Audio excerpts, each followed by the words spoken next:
Hello students, welcome to your YouTube channel Gyan Guru Academy. This is SP sir in front of you. Dear students के लिए जो हिंदी का विषय मैं जयशंकर प्रसाद का आज मैं साहित्यिक परिचय और जीवन परिचय दोनों बताने वाला हूं।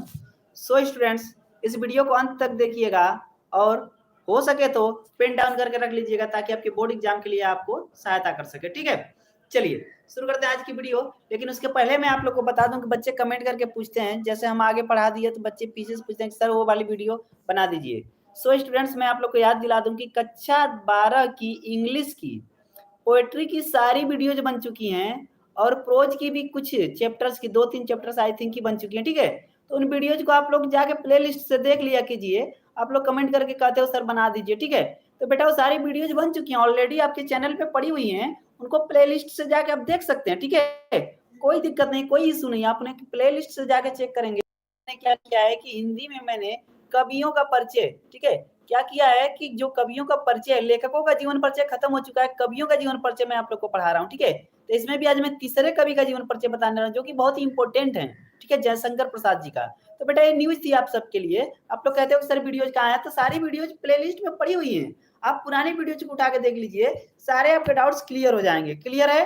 ठीक है, सारे डाउट्स आप जाएंगे बेटा, कोई दिक्कत नहीं है। ठीक है, आप उन वीडियोज को देख लिया कीजिए। फिर भी अगर कोई चीज आपको समझ में ना आए तो कमेंट बॉक्स में एक कमेंट छोड़ दिया कीजिए प्यारा सा, मैं उसे कमेंट पढ़ के आपका, ठीक है, जो भी डाउट होगा मैं क्लियर कर दूंगा। ठीक है, चलिए आइए देखते हैं जयशंकर प्रसाद का जीवन परिचय। साहित्य सभी को हाय, सभी लोग को गुड इवनिंग। ठीक है, कहाँ हुआ था बेटा? 1889 ईस्वी में काशी में हुआ था। इनके पिता श्री देवी प्रसाद काशी के प्रसिद्ध जर्दा विक्रेता थे। ठीक है, जयशंकर प्रसाद जी का जन्म 1889 ईस्वी में काशी में हुआ था। काशी जिन्हें कुछ लोग वाराणसी के नाम से भी जानते हैं। ठीक है, इनके पिता जो श्री देवी प्रसाद जी थे वो काशी के प्रसिद्ध धनाढ्य जर्दा विक्रेता थे। धनाढ्य का मतलब क्या था? अमीरों में गिने जाते थे इनके जो कौन थे? पिताजी थे। ठीक है, प्रसाद जी जब 12 वर्ष के ही थे तो इनके पिताजी परलोकवासी हो गए। ठीक है, इनके पिताजी का देहांत हो गया, इनके पिताजी स्वर्गवास हो गया। क्लियर है बेटा? प्रसाद जी की उम्र मात्र 12 वर्ष थी, इनके पिताजी परलोकवासी हो गए, अर्थात इनके पिताजी का देहांत हो गया और घर का सारा भार जो बालक थे, कौन बालक बेटा? प्रसाद जी, उनके कंधों पर आ पड़ा। केवल यह 12 वर्ष के ही जब ये घटना उनके साथ घटी और घर का सारा दारोमदार, सारा भार जो था इन कंधों पर आ पड़ा। ठीक है, 7वीं कक्षा से ही स्कूल की पढ़ाई छोड़नी पड़ी। जब यह 7वीं कक्षा में थे तभी इनको क्या करना पड़ा? स्कूल की पढ़ाई छोड़नी पड़ी। तत्पश्चात प्रसाद जी ने स्वसाध्य, ठीक है, स्वाध्याय, ठीक है, से हिंदी, संस्कृत तथा अंग्रेजी का ज्ञान प्राप्त किया। अब इसका मतलब क्या है सर? स्वाध्याय का मतलब क्या होता है? इसका मतलब है बेटा कि ये स्वयं अध्ययन किए। क्या किए? स्वयं अध्ययन किए। घर पर ही इन्होंने सारा संघर्षों में बीता। जो प्रसाद जी थे, जयशंकर प्रसाद जी, यह बहुमुखी प्रतिभा के धनी थे। पहली चीज तो ये समझ जाइए, बताया जा रहा है कि बचपन से ही जीवन संघर्षों में बीता। माता की मृत्यु हो गई। माता की क्या हो गई बेटा? मृत्यु हो गई। एक के बाद दूसरी पत्नी को भी संसार से विदा किया गया, यानी कि इनकी 2 पत्नियां थी। इनकी 2 पत्नियां थी, एक के बाद एक एक करके दोनों पत्नियों का स्वर्गवास हो गया। विषम परिस्थितियों में रहकर भी प्रसाद जी ने हिंदी साहित्य की सेवाएं की। प्रसाद जी को हिंदी साहित्य का क्या कहा जाता है बेटा? बहुमुखी के धनी थे, इसलिए इनको क्या कहा जाता है? एक महान कवि कहा जाता है। ठीक है, प्रसाद जी के बारे में थोड़ी सी जानकारियां थी। ठीक है, अब बात करेंगे थोड़ी सी प्रसाद जी के बारे में और जानकारियों की। तो प्रसाद जी बहुमुखी प्रतिभा के धनी थे। वे एक महान कवि, श्रेष्ठ नाटककार, सफल कहानीकार, गंभीर चिंतक, लेखक तथा प्रसिद्ध उपन्यासकार थे। ठीक है, ये सारी चीजें इनके अंदर गुण विद्यमान थे।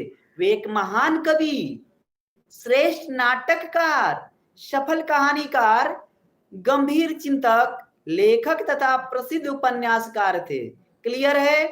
किसी को अगर ना समझ में आए तो कमेंट बॉक्स में जरूर लिख के पूछिएगा कि सर ये चीज ना समझ में आ रही है। समझ में आ रही हो तो कमेंट जरूर कर दीजिएगा प्यारा सा कि यस सर समझ में आ रही है। ठीक है, चलिए प्रसाद जी ने काव्य के विषय तथा क्षेत्र श्रृंगार रस को पुनः रसराज पद पर स्थापित किया। ठीक है, रसों का राजा श्रृंगार रस को ही तो कहा जाता है, जिसकी वजह से हम रसराज कहते हैं। क्या कहते हैं बेटा? रसराज कहते हैं। इनकी लेखनी से ही रीतिकाल में क्या हुआ था, इसको बदनाम कर दिया गया था। किस रस को? श्रृंगार रस को। ठीक है, उनके भोग विलास की वजह से। ठीक है, लेकिन बाद में पुनः इन्होंने इसको क्या किया, रसराज के पद पर स्थापित कर दिया अपनी रचनाओं की वजह से। ये हिंदी में छायावादी काव्य धारा के प्रवर्तकों में से एक हैं। ठीक है, अर्थात बेटा छायावादी युग के प्रवर्तक कौन है? जयशंकर प्रसाद जी को माना जाता है। अधिक श्रम और राज्य क्षमा से जर्जर 14 नवंबर 1937 ईस्वी। कहने का मतलब यह है बेटा कि एक बीमारी क्षय रोग हुआ करता था, जिन्हें बाद में आप लोग मतलब अब आप लोग लगभग टीबी के नाम से जानते हैं सभी लोग। ठीक है, टीबी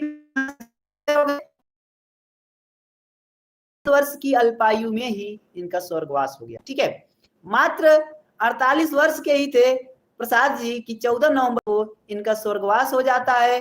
ठीक है, अब इन्होंने इतनी कम उम्र में बहुत सारी रचनाएं कर दी, जैसे चित्राधार, कानन कुसुम, करुणालय, महाराणा का महत्व, प्रेम पथिक, झरना, आंसू, लहर, कमायनी, राजश्री, अजात शत्रु, चंद्रगुप्त और स्कंदगुप्त दोनों थे।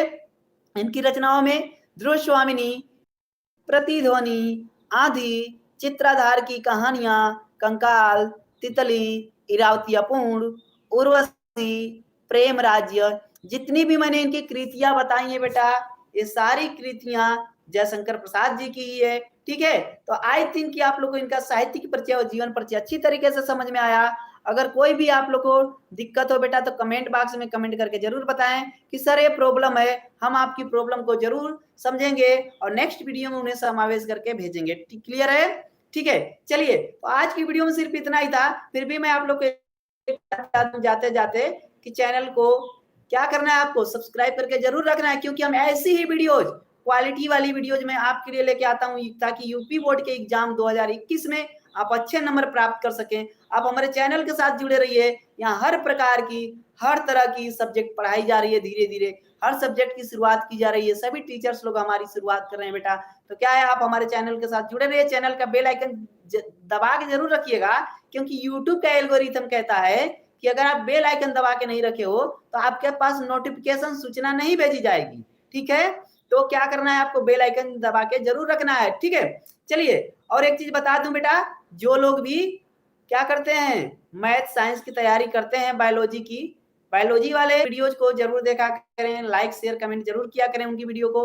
और मैथ वाले कमलेश सर के क्लास को, मैथ 10th और 12th दोनों के चल रहे हैं, बायोलॉजी आपके 10th 11th और 12th दोनों के चल रहे हैं। ठीक है, और यहाँ पे बात करूं बेटा फिजिक्स की, तो फिजिक्स भी आपके सबके चल रहे हैं 10 11 12। ठीक है, और केमिस्ट्री भी सबकी चल रही है। क्लियर है? तो सारे क्लासेज आपको यहाँ पे मिल रहे हैं। तो आपको क्या करना है, चैनल के साथ जुड़े रहना है, दोस्तों में ज्यादा से ज्यादा शेयर कर देना